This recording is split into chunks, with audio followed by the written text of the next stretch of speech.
આપણી પાસે આવેલો પૈસો આજ નહીં તો કાલે નીકળવાનો છે બહાર. તમારી પાસે આવેલી સંપત્તિ આજ નહીં તો કાલ તમારા ઘરમાંથી નીકળી જવાની છે. ક્યાં માર્ગે જાય એ નક્કી તમારે કરવાનું છે. હોસ્પિટલના માર્ગેથી સંપત્તિ જવા દેવી છે, કોર્ટ કચેરીમાં જવા દેવી છે, કે આવા ધર્મના મંડપમાં તમારી સંપત્તિ વપરાય એ જોવાનું તમારે. સંપત્તિ જવાની છે, પાકું છે, આજ નહીં તો કાલે. ભગવાને જૂટવી લીધી એ પોટલી ખોલી, પૌવા નીકળ્યા. ભગવાને કીધું કે સુદામા, એલા તને હજી આ ટેવ નથી ગઈ એકલા ખાવાની?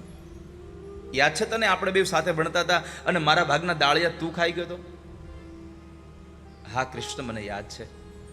પણ વાલા ભક્તજનો, કઈ સુદામાને ભૂખ નહોતી લાગી કે એ દાળિયા ખાઈ. એને દાળિયા ખાઈ જવા પડે એવી ભૂખ નહોતી, પણ હકીકત એ હતી કે જ્યારે એના દાળિયા ભરવામાં આવ્યા ને બધાને, ત્યારે ગુરુપત્ની બધાને થોડી થોડી દરિદ્રતા વેચી હતી. અને આ વાતની ખબર સુદામાને પડી કે જે આ દાળિયા ખાય એ ગરીબ થવાનો છે.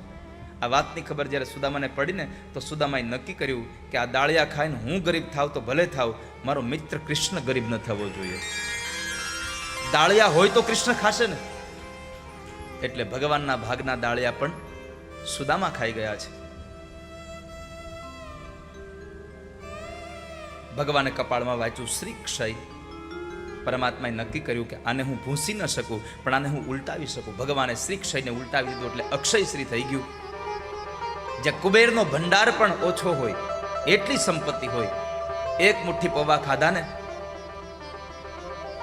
તો પોરબંદરમાં એટલી સંપત્તિ આપી છે. જેવું સમૃદ્ધિ દ્વારિકામાં એવી સંપત્તિ પોરબંદરમાં આપી. બીજી મુઠ્ઠી પૌવા રૂકમિણીએ ખાવા જ ન દીધા. કારણ પેલી વાત એ હતી, પ્રભુ કોઈને ઐશ્વર્ય આપવા માટે તમારે બીજી મુઠ્ઠી પૌવા ખાવા પડે એની જરૂર નથી, કારણ કે તમારું સામર્થ્ય જ એટલું છે. અને બીજું, આ બ્રાહ્મણના ઘરનો પ્રસાદ છે, આ પ્રસાદ અમને લેવા દો. અમારા કેટલાય ભવના પાપ હશે એ બળીને ભસ્મ થઈ જશે. બ્રાહ્મણના ઘરનો પ્રસાદ લેજો. વાલા ભક્તજનો, વર્ષમાં એકાદ વખત બ્રાહ્મણના ઘેર જમવા જાજો. બ્રાહ્મણને ભલે વર્ષમાં તમે ગમે એટલી વખત જમાડો, પણ એકાદ વખત બ્રાહ્મણના ઘરનો પણ પ્રસાદ તમને મળે એવું કંઈક ગોઠવજો.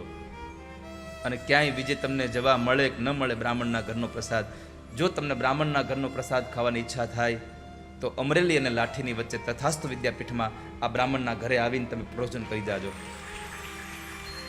ભગવાન ભાગવતજીનો પ્રસાદ લઈ જાજો. ત્યાં આગળ ઠાકોરજી બિરાજે છે, ત્યાં આગળ એનો પ્રસાદ લઈ જાજો.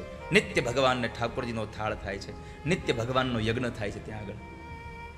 એટલી પવિત્ર જગ્યામાં આવી અને તમે પ્રસાદ લેશો.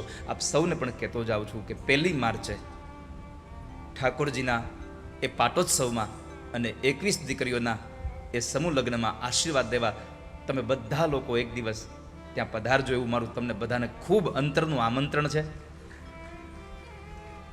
ભરોસા સાથે કહું છું કે એકવાર તમે તથાસ્તુ વિદ્યાપીઠમાં આવશો ને, પછી જ્યારે જ્યારે ગુજરાત આવશો ત્યારે તમે સામેથી કહેતા છો કે અમારે તથાસ્તુએ જવું છે, અમારે તથાસ્તુએ જવું છે. અને એ પરિસરનું નામ જ તથાસ્તુ છે. જેવી અપેક્ષા લઈને આવો, ભગવાન ઉભા કહે છે તથાસ્તુ. જેવો સંકલ્પ લઈને આવો, ઠાકોરજી કહે છે તથાસ્તુ.